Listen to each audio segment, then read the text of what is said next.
Nellore VRC centre లో ప్రభుత్వ medical కళాశాలల ప్రైవేటీకరణకు వ్యతిరేకంగా వైఎస్ఆర్ కాంగ్రెస్ పార్టీ యువజన విభాగం అధ్యక్షులు ఎస్దాని ఆధ్వర్యంలో కోటి సంతకాల సేకరణ కార్యక్రమం జరిగింది.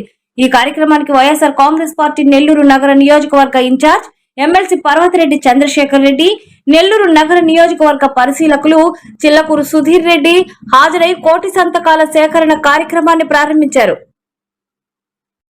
ప్రజల కోసం ఇన్ని ప్రభుత్వ మెడికల్ కాలేజీలు ఉన్నాయని చెప్పుకోవడం ప్రతి స్టేట్కి కూడా ఒక గర్వకారణమైనటువంటి ఇష్యూ.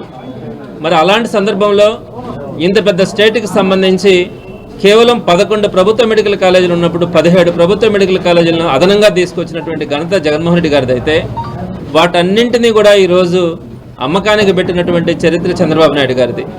మరి దీనికి వ్యతిరేకంగా అనేకమైనటువంటి కార్యక్రమాలని జగన్మోహన్ రెడ్డి గారి ఆధ్వర్యంలో జగన్మోహన్ రెడ్డి గారి ఇచ్చినటువంటి డైరెక్షన్స్ మేరకు, ఆదేశాల మేరకు అనేక కార్యక్రమాలు, అనేక పోరాటాలు కూడా చేసినాం.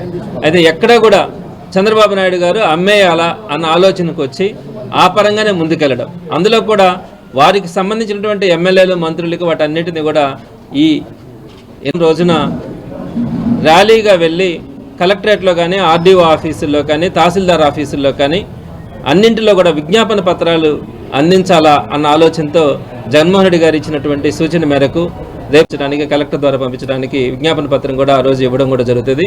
దీనికి సంబంధించి నగరంలో ఉన్నటువంటి వైఎస్ఆర్సీపీ కార్యకర్తలు, నాయకులు, ప్రజలు అందరూ కూడా పాల్గొనాలని సవినయంగా అందరికీ కూడా తెలియజేస్తా ఉన్నాం.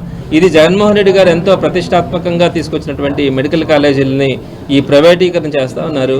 దీనికి మనము అడ్డుకోకపోతే రాబోయే రోజుల్లో గతంలో ఉన్నటువంటి 11 ప్రభుత్వ మెడికల్ని తీసుకొని వచ్చి పేద ప్రజలు బతికే అవకాశం కూడా లేకుండా చేసే పరిస్థితి ఉంటుంది. కాబట్టి ఈ కార్యక్రమాన్ని దిగ్విజయం చేసి ప్రభుత్వానికి కనువిప్పు కలిగేలా అందరం కలిసి పోరాడదామని పార్టీ కార్యకర్తలకు కానీ, నాయకులకు కానీ, ప్రజలకు కానీ అందరికీ కూడా సవినయంగా తెలియజేస్తా ఉన్నాను.